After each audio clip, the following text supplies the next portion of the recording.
হচ্ছে যে তার নেতৃত্বে গতকাল হামলা হয়েছে।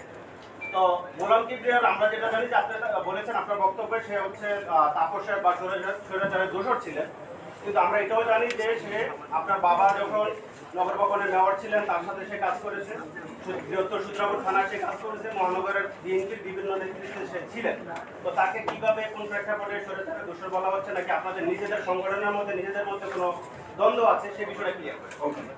আমি প্রথম প্রশ্নটির জন্য আপনাদেরকে ধন্যবাদ জানাই। এইটা অত্যন্ত আমি মনে করি যে গুরুত্বপূর্ণ একটা বিষয়, এই কারণেই কারণ এটা নিয়ে ব্যাপক ধরনের একটা আলোচনা সমালোচনা সৃষ্টি হয়েছে। আমি বলবো যে মাননীয় যে শব্দ, এই শব্দের অর্থটি কি? মাননীয় শব্দটির অর্থ আমি যদি ইংলিশে বলি তাহলে বলতে হয় অনারেবল বা মাননীয়। আমরা যে কোনো প্রাইভেট প্রতিষ্ঠানে, প্রাইভেট কর্পোরেট প্রতিষ্ঠানেও দেখেছি অনারেবল এমডি, অনারেবল চেয়ারম্যান এভাবে লেখা হয়। অতএব এই মাননীয় শব্দটাকে নিয়ে যে এত কথা হয়েছে, এর মাধ্যমে মূল যে বিষয়টা, এই সরকার যে সংবিধান লঙ্ঘন করেছে, এই সরকার যে বাংলাদেশের সর্বোচ্চ আদালতকে অবমাননা করেছে, বাংলাদেশের জনগণের যে আন্দোলন, যে ত্যাগ তিতিক্ষা, সেটাকে বৃদ্ধাঙ্গুলি দেখিয়েছে, ভোটাধিকারকে বৃদ্ধাঙ্গুলি দেখিয়েছে, সেটি করা হয়েছে এই একটি শব্দের মাধ্যমে।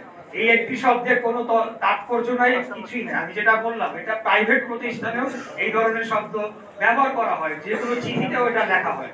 অতএব আমি জানি না যে, আমি জানি কেন, জাস্ট মূল বিষয়টাকে আড়াল করার জন্য সোশ্যাল মিডিয়া এবং 2-3 দিন আমি মেইনস্ট্রিম টিভি চ্যানেলগুলোর মধ্যেও দেখেছি যে টক শোতে, এবং উপদেষ্টা নিজেও বলছে, মানে এটা এমন কি বিশাল ঘটনা ঘটে গিয়েছে আমি জানি না।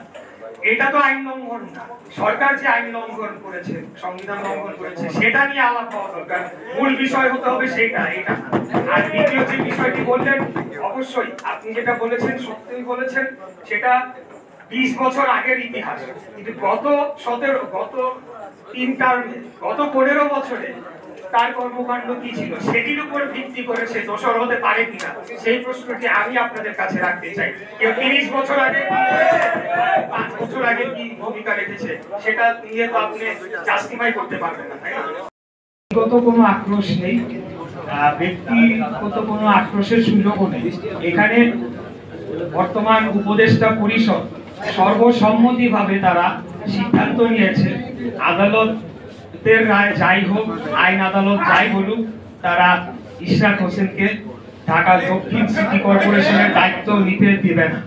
এটির পেছনে আমি মনে করি সম্পূর্ণ রাজনৈতিক কারণ রয়েছে, এবং ঢাকা শহরের একটি কর্তৃত্ব প্রতিষ্ঠান চেষ্টা যে তারা করে চলেছে একটি নতুন গঠিত রাজনৈতিক দলকে সুবিধা দেওয়ার জন্য, সেটি বাধাগ্রস্ত হতে পারে, এবং সেখান থেকে প্রাপ্ত অর্থনৈতিক সুবিধা সেই দলকে গঠনের জন্য কাজে লাগানোর কাজ বাধাগ্রস্ত হতে পারে। এই সকল জিনিস বিবেচনায় তারা এই সিদ্ধান্তটি নিয়েছে।